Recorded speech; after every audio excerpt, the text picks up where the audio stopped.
The transfer window may be closed, but the drama does not stop at Manchester United. We are honestly like the Kardashians of the football world.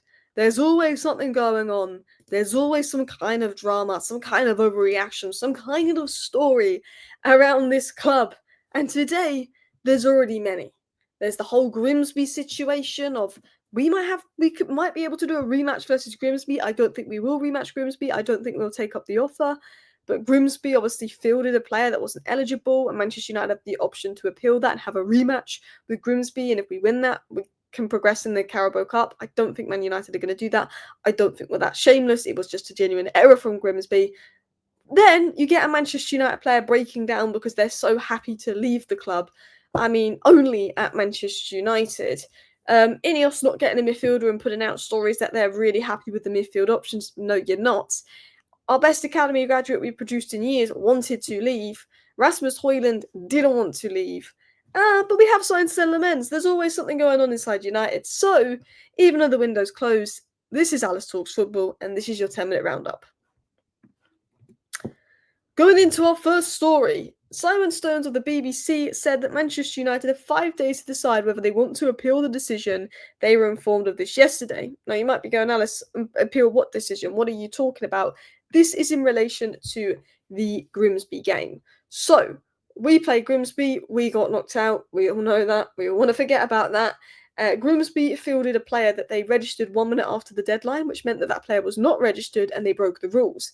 Now, when you play a player that's not registered, clubs normally get kicked out of the competition, which meant that we could walk right back in.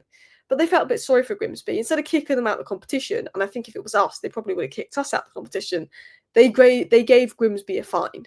And you know what? Fair play to them. It was 1 minute after the deadline. Grimsby didn't know. And look, let's be honest, even if he'd have played or didn't play, Grimsby still would have won. And no one was never going to save a penalty. So, at the end of the day, let Grimsby go through.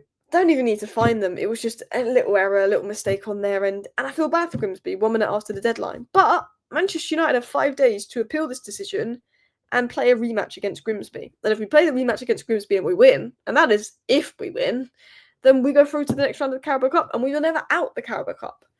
Now, there's a part of me that is shameless and is like, look, we kind of need the Carabao Cup because we can get a bit of money from it. It's a trophy to win. We've only got 1 game a week. We're going to be so bored until Christmas because we're not even in Europe. There's barely any games on. But Grimsby won fair and square. It's a BS rule. They didn't mean to cheat. They didn't really cheat. It was just one of those human errors. Grimsby deserved to go through. It would be embarrassing and shameless and morally wrong of us to appeal it. It'd be totally unfair. There are big clubs out there that I think would appeal it, and I don't think we're one of those clubs. I think we've got a bit more to us than that. But there are big clubs out there that I think definitely would appeal that decision. But they beat us fair and square. And as much as I'd love to be shameless and be back in the Carabao Cup, it's too embarrassing. And who's to say we even beat Grimsby second time round?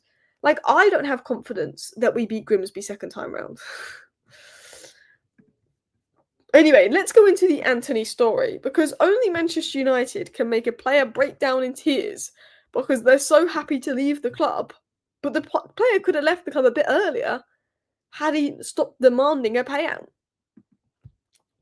Antony went, "What happens in Manchester? Only I know how difficult it was. I'm sorry, training separately, but that's part of life. I knew this moment would come. It's in the past." Talks about being in hotels for so long and waiting days for months for this move to Betis, and he's just so happy it's happened. And look, I'm happy for Antony. I'm happy he got his move for Betis. He did well there. He needed to go there.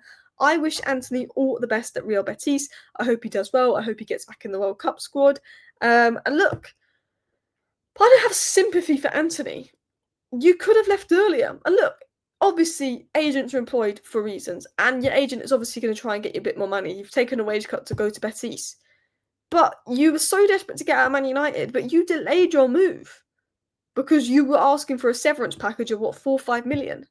You wanted us to give you 4 or 5 million to leave when Betis were barely even paying up half your value. So it's like, yeah, you were so unhappy at Manchester United, and I'm sorry. But also, you could have left a bit sooner if you'd stopped demanding a severance package. So were you really that unhappy?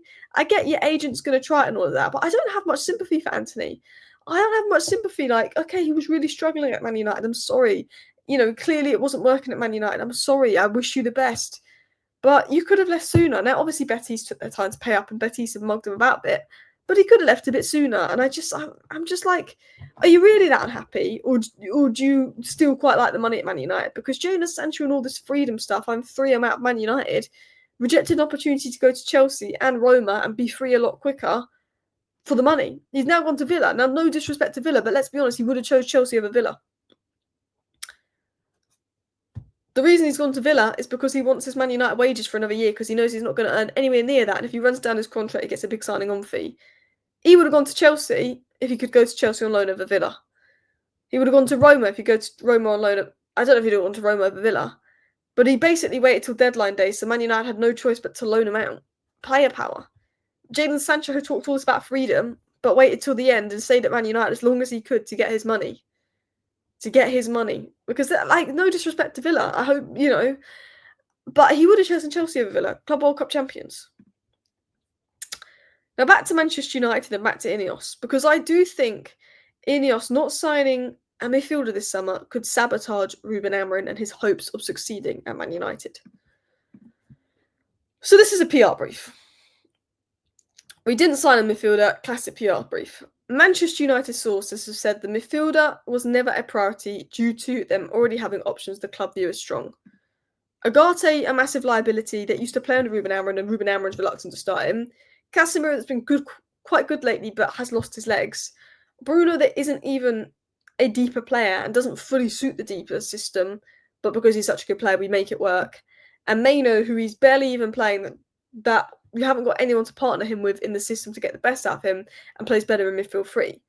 There's 4 options in midfield. And look, we've only the Premier League, so we can get to January just fine, probably. But I still think if you want it to work on the Ruben Amorim, you should have gotten and got him a midfielder.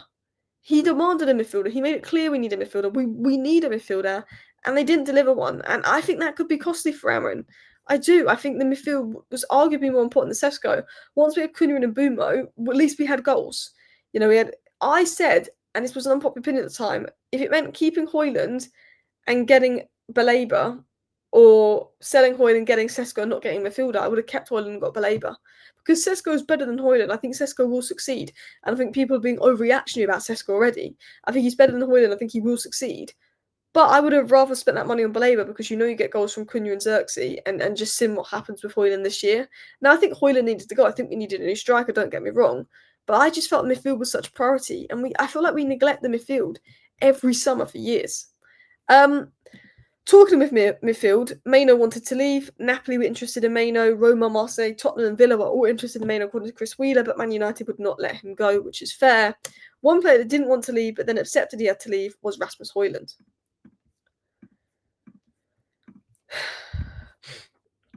One of the reasons why Hojlund did not want to leave his childhood club was because he considered himself better than Sesko. He thought that proving it in training might make Amorim think twice. He left heartbroken, making sure everyone knew it was against his will. Look, I wish Hojlund had worked out. And I wish Hojlund the best at Napoli, and I hope he succeeds because I think there's a good player in Hojlund. Do I think he joined Manchester United at the wrong time? Yes, he joined us at a time where we weren't creating chances, we were very unstable, and there wasn't an experienced striker for him to learn from, so he was thrown into the deep end. He didn't get much service, a lot of things happened, and a lot of the reasons Hojlund didn't succeed wasn't his fault. And I think it will be hard for Sesko coming in. But Hojlund got 4 Premier League goals last season. He had plenty of chances across the first 2 seasons, and in his first season he showed a lot of signs, and I was really happy with him after his first season. And I think if we had an experienced striker for him to learn from, it would be much better, but we didn't. And Hojlund hasn't worked out, and I think for his career, his environment, going to Napoli is a smart move. I hope he gets his career back on track. I like the player. I think he's, loved the club. I think he wanted it to work maybe too much, but he wasn't good enough at Manchester United, and he had to go.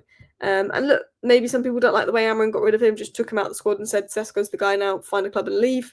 And Hojlund was obviously heartbroken because he's a Man United fan, he wanted it to work. But look, he just wasn't good enough. He had enough chances, he wasn't good enough. And I don't think it's completely his fault. But yeah, and look, there's a reason he was never in the bomb squad like the other players, because he has a good attitude and you'll always give him that. His attitude, training application and professionalism was always first rate, and even at the height of his struggles, he was never a negative influence nor problem. He was actually encouraging, supportive kind of voice, was said by Melissa Reddy, which is why he was never involved in the bomb squad. Apparently he was just a nice guy to be around, he worked hard, he really cared about the club and maybe tried too hard, and I believe that. Last but not least, Sam C. Report said via Give Me Sport that Lammens is not expected to become the first choice keeper immediately. Following his arrival, he's considered more of a long-term option. I think they'll mould him in, but I think he'll be the starting keeper by Christmas. You know, there's a reason they went and got him last minute. There's a reason why we wanted him. Onana's clearly not rated. Bayendier is not that highly rated. I think we will mould Lammens in. I don't see him starting versus City to take the pressure off, but I think he'll be first choice by Christmas. Let me know your thoughts down below. Thank you for watching. Bye.